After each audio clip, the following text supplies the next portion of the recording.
The deep ડ્રાઈવમાં ફરી સ્વાગત છે.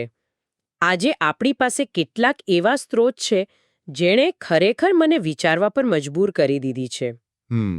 આ કોરિયન ધર્મશાસ્ત્રીય લખાણો છે જે ખબર છે બાઇબલના સર્જનના વૃત્તાંતને એકદમ અલગ જ નજરથી જુએ છે. બિલકુલ અલગ. સાચું કહું તો મેં હંમેશા ઉત્પત્તિના પુસ્તકને એક શાંતિપૂર્ણ સર્જનની વાર્તા તરીકે જ વાંચ્યું છે, પણ આ દૃષ્ટિકોણ તો એને સંપૂર્ણપણે ઉલટાવી દે છે. હા, એવું જ છે. તો આજે આપણે એ સમજવાની કોશિશ કરીશું કે આ લખાણો દુનિયાને કઈ રીતે જુએ છે. તેમના મતે આ બ્રહ્માંડ માત્ર ગ્રહો અને તારાઓનો સમૂહ નથી, પણ એક મોટું યુદ્ધનું મેદાન છે. એક આધ્યાત્મિક યુદ્ધનું મેદાન. હા, જ્યાં સતત એક લડાઈ ચાલી રહી છે, અને એ પણ દુનિયા બન્યા પહેલાથી. બિલકુલ. અને આ જ આખા વિશ્લેષણનો પાયો છે. તમે જુઓ, આ અર્થઘટન મુજબ ભૌતિક જગતનું સર્જન કોઈ શાંતિપૂર્ણ પ્રક્રિયા હતી જ નહીં. તો પછી શું હતું? એ શેતાનના બળવા સામે ઈશ્વરનો એક કહી શકાય કે એક વ્યૂહાત્મક જવાબ હતો. ઓહ! એટલે કે ઉત્પત્તિના પુસ્તકમાં જે દરેક તત્વ વર્ણવેલ છે, અંધકાર, પ્રકાશ, પાણી, આકાશ, એ બધાનો આ મોટા બ્રહ્માંડીય સંઘર્ષમાં એક ઊંડો પ્રતિકાત્મક અર્થ છે. મતલબ, આ કશું આકસ્મિક નથી. બરાબર છે.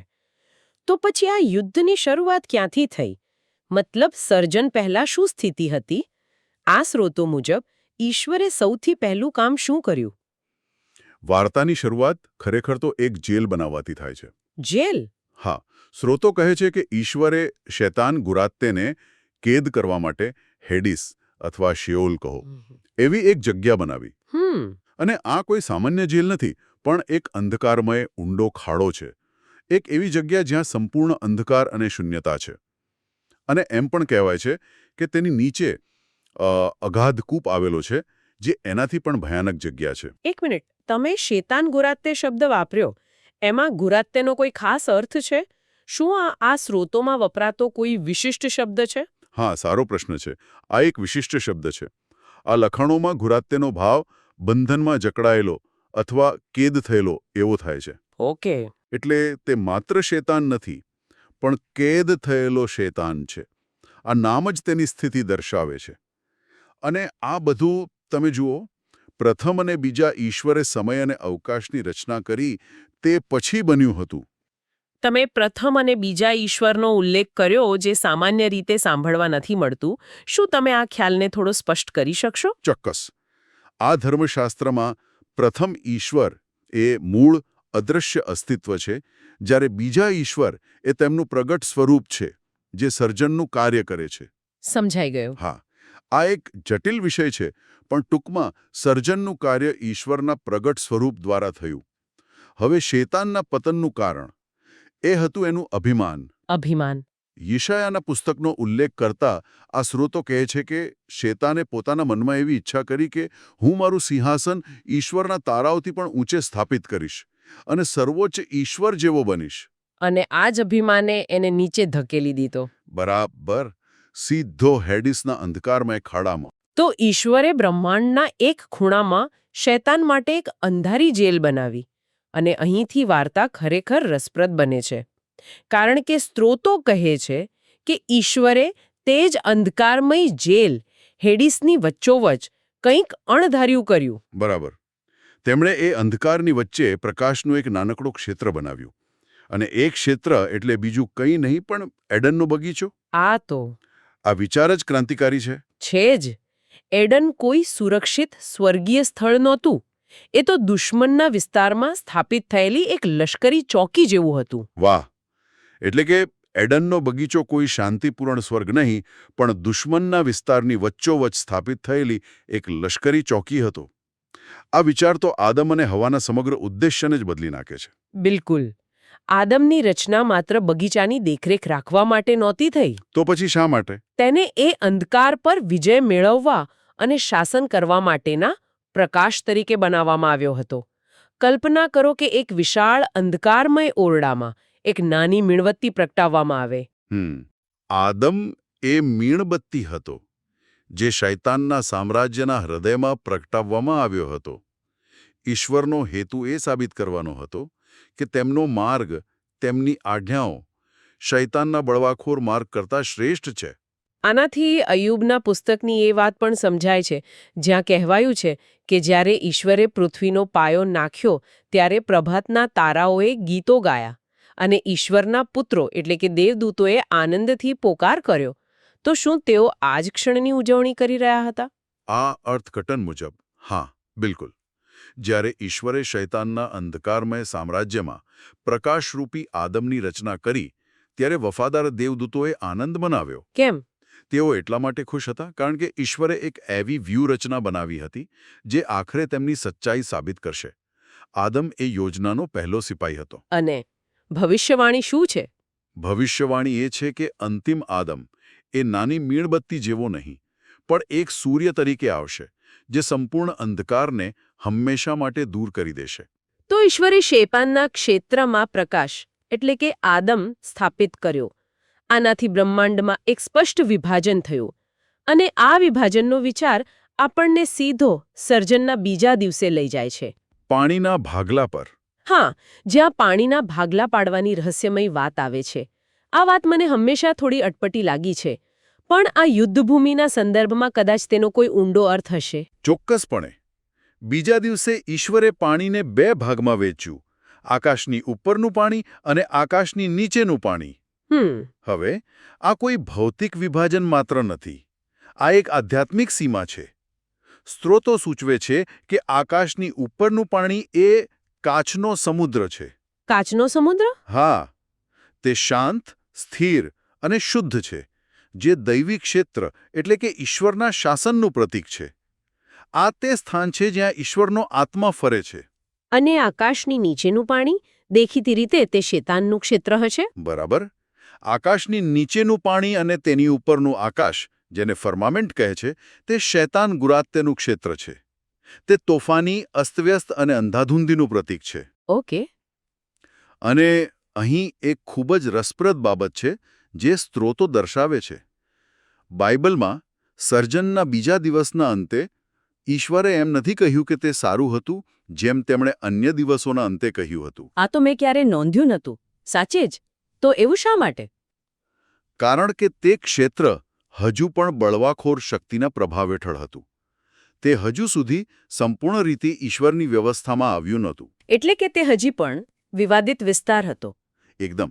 આકાશ, જેને બાઇબલમાં હવા પણ કહેવામાં આવે છે, તે હવાનો અધિકારી એટલે કે શૈતાનનું શાસન ક્ષેત્ર છે. ઓહ! આ દૃષ્ટિકોણ મુજબ બ્રહ્માંડનું વિભાજન સ્પષ્ટ છે. તમે આને આ રીતે વિચારી શકો છો, જાણે કે એક મોટા ગ્લાસમાં નીચે ગંદુ, તોફાની પાણી હોય અને તેની ઉપર તેલનું એકદમ શાંત અને સ્વચ્છ સ્તર હોય. શૈતાન નીચેના ગંદા પાણીમાં ગમે તેટલી ઉથલપાથલ કરી શકે, પણ તે ઉપરના સ્વચ્છ સ્તરને પાર નથી કરી શકતો. બરાબર. એ કાચના સમુદ્રને પાર નથી કરી શકતો.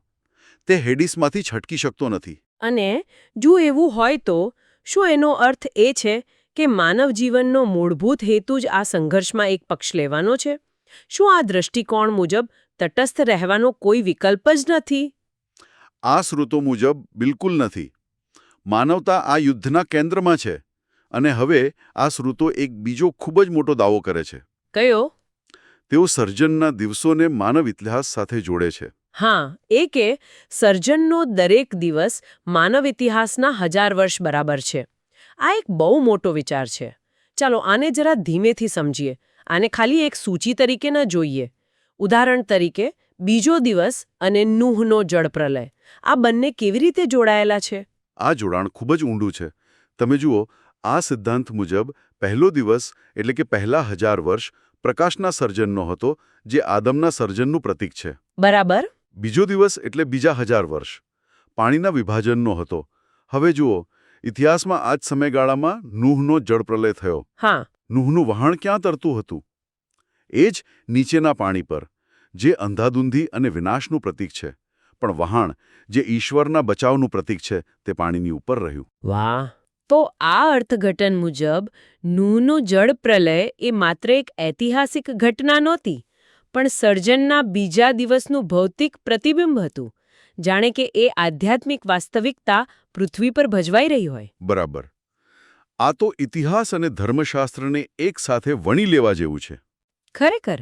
એ જ રીતે ત્રીજા દિવસે એટલે કે ત્રીજા 1000 વર્ષમાં ઈશ્વરે નીચેના પાણીમાંથી સૂકી જમીન પ્રગટ કરી. આ સૂકી જમીન એવા માનવ હૃદયોનું પ્રતીક છે જ્યાં બીજ એટલે કે ઈશ્વરનું વચન વાવવામાં આવે છે. એટલે ઈશ્વર ધીમે ધીમે શૈતાનના ક્ષેત્રમાં પોતાની માલિકીનો વિસ્તાર કરી રહ્યા છે. બરાબર. અને છઠ્ઠો દિવસ, જે માનવજાતના સર્જનનો દિવસ છે, તેનું શું?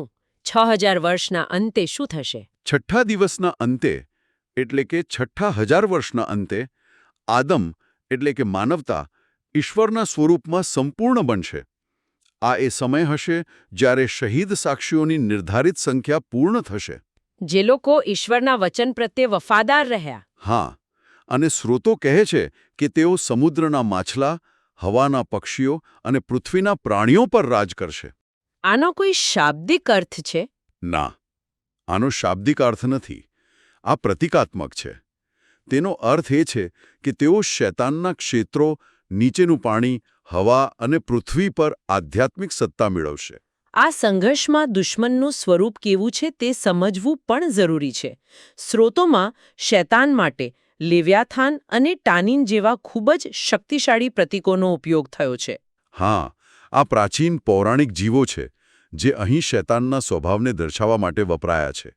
ટાનિન એટલે સમુદ્રી અજગર અથવા ડ્રેગન. અને લેવ્યાથાન. લેવ્યાથાનનું વર્ણન અય્યુબના પુસ્તકમાં ખૂબ જ વિગતવાર છે. તેને પૃથ્વી પરનું સૌથી નિર્ભય અને શક્તિશાળી પ્રાણી કહેવાયું છે. અને સૌથી મહત્વની વાત, શું? તેને સર્વ અભિમાનીઓનો રાજા કહેવામાં આવ્યો છે. એક ક્ષણ માટે આ વિચાર પર રોકાઈએ. તે સર્વ દુષ્ટોનો રાજા નથી, પણ સર્વ અભિમાનીઓનો રાજા છે. આ ખૂબ જ મહત્વનું છે, નહીં? ખૂબ જ. આ માત્ર એક રાક્ષસની વાત નથી, પણ એક માનસિકતા, એક વિચારધારાની વાત છે. અભિમાન જ તેના અસ્તિત્વનું કેન્દ્ર છે. તમે એકદમ સાચું પકડ્યું. આ જ તેના પતનનું મૂળ કારણ હતું અને આજ જ તેની અત્યારની માનસિકતા છે. હઝીકિયલના પુસ્તકમાં તેની સરખામણી એક મોટા મગર સાથે કરવામાં આવી છે, જે નદીમાં પડ્યો ગર્વથી કહે છે. શું કહે છે? આ નદી મારી છે, મેં તેને મારા માટે બનાવી છે. આ શૈતાનની સૌથી મોટી ભ્રમણા છે. તે ઈશ્વરના સર્જન પર પોતાનો દાવો કરે છે, જાણે તે પોતે જ સર્જક હોય. પણ સ્રોતો આ વાતને નકારે છે. ચોક્કસ. સ્રોતો તરત જ સ્પષ્ટ કરે છે તે ઈશ્વર જ સર્વસૃષ્ટિના સર્જક અને પાલનહાર છે. અને અંતે ઈશ્વર પોતે જ આદમ તરીકે આવીને શૈતાનનું માથું કચડી નાખશે. જે ઉત્પત્તિના પુસ્તકની પહેલી ભવિષ્યવાણી છે. બરાબર. તો આ મહાકાવ્ય જેવા સંઘર્ષનો અંત કેવી રીતે આવશે? અંતિમ વિજય કેવી રીતે પ્રાપ્ત થશે? સ્રોતોમાં મૃત્યુના દરવાજાનો ઉલ્લેખ છે. હા, નીચેનું પાણી જે શૈતાનનું ક્ષેત્ર છે ત્યાં મૃત્યુનું શાસન છે. તે મૃત્યુના દરવાજા છે. પણ અંતિમ આદમ મૃત્યુ પર વિજય મેળવીને આ દરવાજાને તોડી નાખશે. અને શહીદ સાક્ષીઓનું શું? જે શહીદ સાક્ષીઓ છે, જેઓ ઈશ્વર પ્રત્યે વફાદાર રહ્યા, તેઓ પણ પ્રથમ પુનરુત્થાનમાં ભાગ લઈને મૃત્યુ પર વિજય મેળવશે. તેઓ મૃત્યુના બંધનમાંથી હંમેશ માટે મુક્ત થશે. આ સંદર્ભમાં રાતા સમુદ્રને પાર કરવાની ઘટનાનો પણ કોઈ ખાસ અર્થ થતો હશે? તેને કાચના સમુદ્ર સાથે જોડવામાં આવી છે.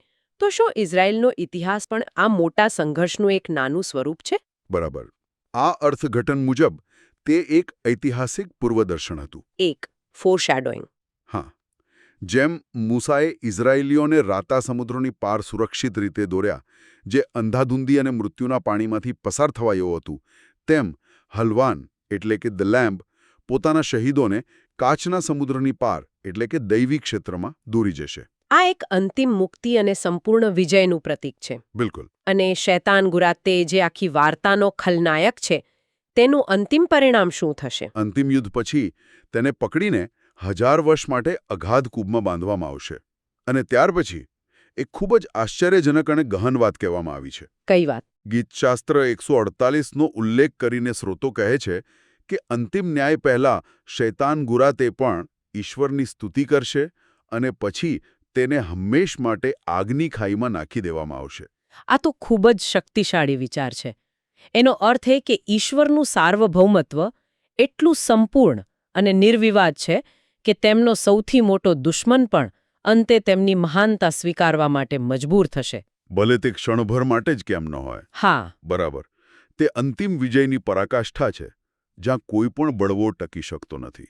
તો આપણે જોયું કે આ સ્ત્રોતો એક એવા બ્રહ્માંડની છબી રજૂ કરે છે જ્યાં ભૌતિક સર્જન શરૂઆતથી જ એક આધ્યાત્મિક યુદ્ધ સાથે ગાઢ રીતે જોડાયેલું છે. અહીં કશું પણ તટસ્થ નથી. સાચી વાત છે. દરેક પર્વત, દરેક નદી, દરેક તારો આ મોટા નાટકમાં પોતાની ભૂમિકા ભજવી રહ્યો છે. આ કોઈ સ્થિર પૃષ્ઠભૂમિ નથી, પણ એક જીવંત યુદ્ધનું મેદાન છે. બિલકુલ. અને આ આખી ચર્ચા એક ખૂબ જ મહત્વપૂર્ણ પ્રશ્નો ઊભો કરે છે જેના પર શ્રોતાઓ વિચાર કરી શકે છે.